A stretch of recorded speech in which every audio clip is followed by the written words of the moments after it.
The mayor of Titletown, the coach they literally named the Super Bowl trophy after, the original legend himself, known for his championship legacy, who took the small town of Green Bay, Wisconsin, and turned it into a football powerhouse. This coach has few football blemishes on his record. However, there is one. Today's video is on the one and only Vince Lombardi.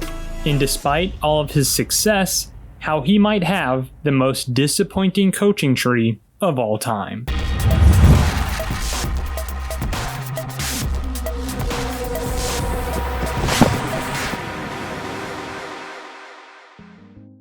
Vince Lombardi coached in the NFL for 10 seasons, and he never had a losing record, and won the championship 5 of those 10 seasons. Just let that sink in for a second. His 9 years on the Packers was a thing of legends.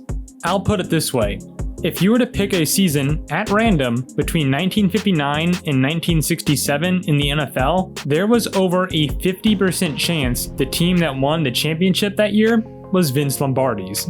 But before this incredible run of championships, he began his career as an assistant under Giants head coach Jim Lee Howell. Lombardi served as offensive coordinator alongside defensive coordinator Tom Landry from 1954 to 1958. Following his success as offensive innovator on the Giants, he was given the head coach and general manager role for a football team in the small market of Green Bay.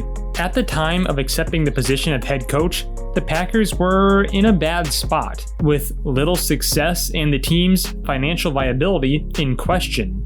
However, Lombardi was determined and demanded full control of football operations. He implemented harsh, grueling practices that demanded nothing short of excellence and complete dedication from his players during his stretch as coach from 1959 to 1967. As a result, the Packers became instant winners, going from a 1-win, 10-loss, and 1-tie season previously to a 7-win, 5-loss rookie campaign in Lombardi's first year. His best season coaching came in 1962, when his team finished 13-1. During those 9 years in Green Bay, he won 3 NFL championships and 2 Super Bowl championships. Those coming back-to-back in 1961 and 1962, and then an absolute dominant run of 3 straight championship victories in 1965, 1966, and 1967. A 3-year stretch of being the best team in the NFL.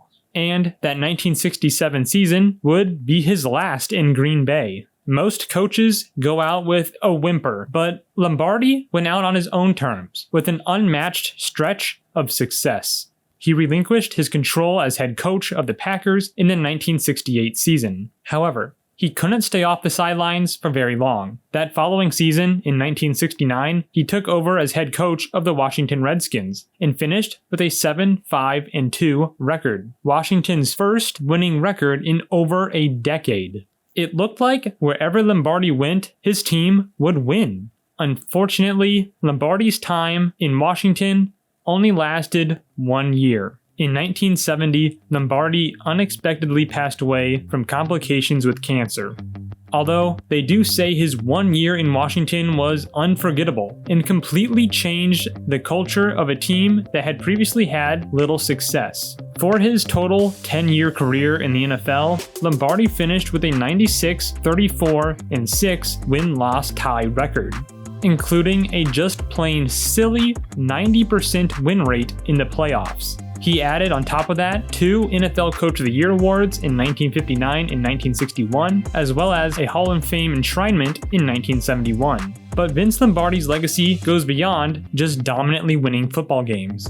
Lombardi was also a champion of anti-discrimination policies in the early NFL. He viewed all players as equal. He took players at face value, with the only one important factor being whether you could play football, and not by the color of your skin or your sexual orientation. When he took over as Packers head coach, there was only 1 black player on the team, but by the time his tenure came to an end, the team was fully integrated. Lombardi demanded that facilities throughout Green Bay treated all of his players equally, and if they did not, he would prohibit his players from doing business there, and he refused for the team to stay at any hotel that wouldn't accommodate all of his players equally. Now, turning the page back to his X's and O's coaching legacy, how did all of his unparalleled success on the field translate to his understudies? Did the genius of Vince Lombardi rub off on his eventual coaching tree? Well, not exactly. Now, let's dive into, given the success of Lombardi, possibly the most disappointing coaching tree of all time.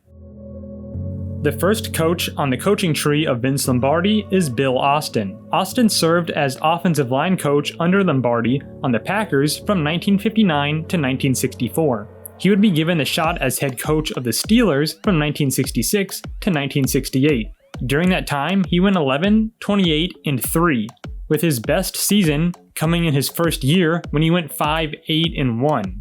After being let go, he would actually return to Lombardi to be his offensive line coach again, but this time for the Washington Redskins. And then he would take Lombardi's place as head coach in 1970, following Lombardi's passing. In that one season in Washington, Austin went 6 and 8. In total, Bill Austin never had a winning season, and finished with just 17 wins, 36 losses, and 3 ties in his career. He also provided no further additions to this coaching tree.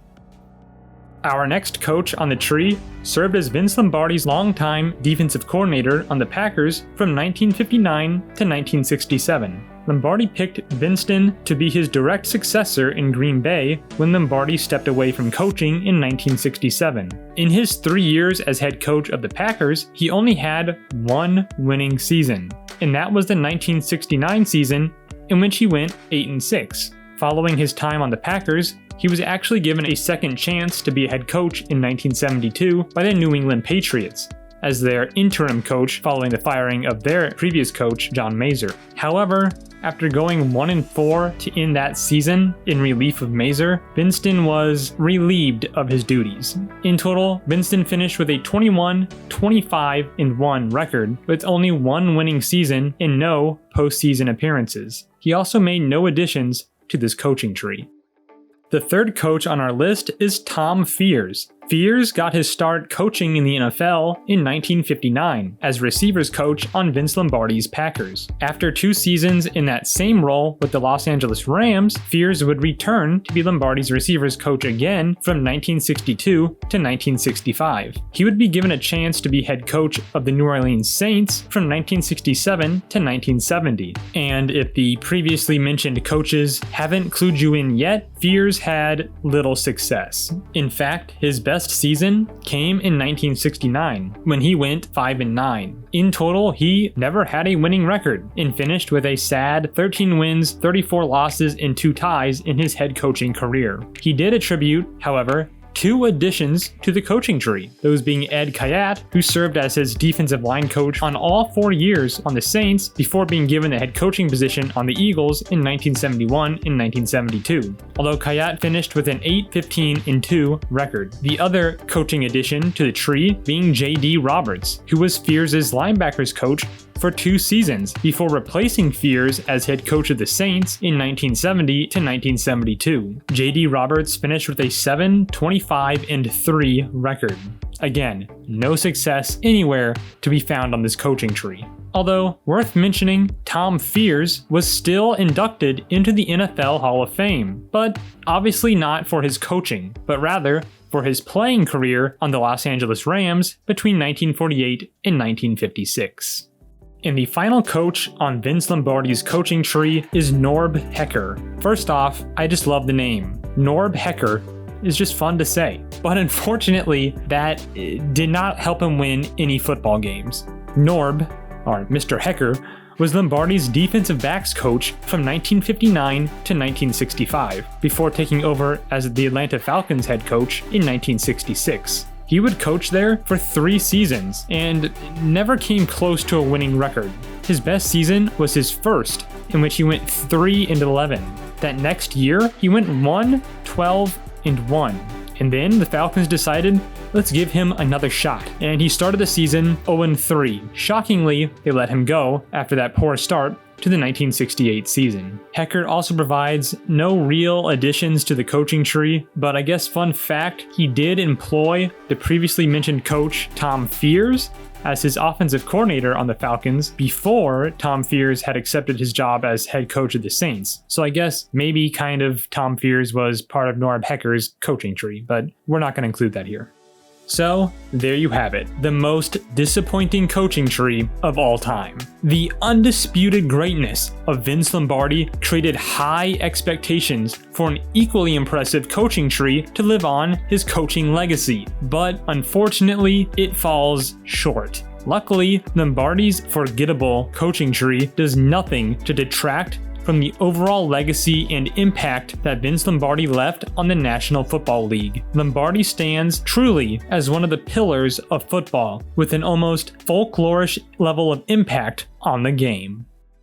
Thank you all for sticking around this far into the video. I appreciate you all for giving me the time of your day to watch it, and I hope you enjoyed it and found the content interesting. If you did, I would greatly appreciate it if you left a like on this video and hit subscribe to stay notified of my future uploads. Please leave a comment of your thoughts. Was Vince Lombardi's coaching tree truly the most disappointing coaching tree of all time? I want to know what you guys have to say. Also, who should I make a video on next?